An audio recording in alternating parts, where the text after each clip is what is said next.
Castor, raconte-nous une histoire, Père Castor.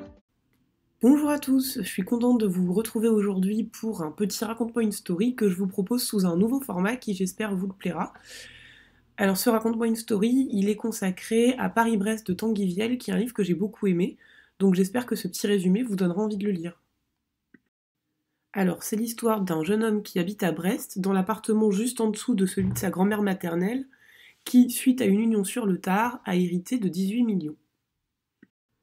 Ses parents ont dû s'exiler dans le Languedoc-Roussillon car son père, qui était responsable vice-président de l'équipe de foot de Brest, a été accusé d'un trou de 14 millions dans la caisse du club et de l'usage d'un faux passeport pour un footballeur brésilien.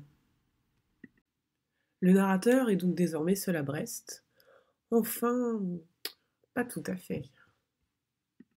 Tous les soirs, le fils Kermer, fils de la femme de ménage de sa grand-mère, passe chez lui. Il s'agit d'un ancien camarade d'école que sa mère lui avait interdit de fréquenter car elle estimait qu'il avait une mauvaise influence sur lui.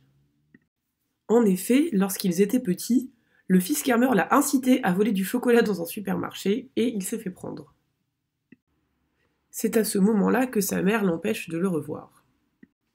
Lorsque le compagnon de la grand-mère est décédé, ce dernier avait stipulé dans son héritage que sa compagne devait continuer à embaucher Madame Kermer pour faire le ménage dans leur appartement.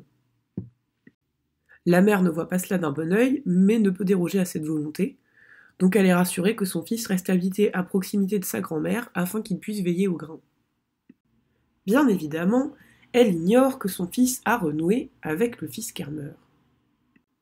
Les relations familiales sont complexes et le narrateur souhaite écrire un roman à ce sujet. Le fils Kermer se moque de lui quand il lui fait part de son projet. Car le fils Kermer a lui aussi des projets, mais d'un autre ordre.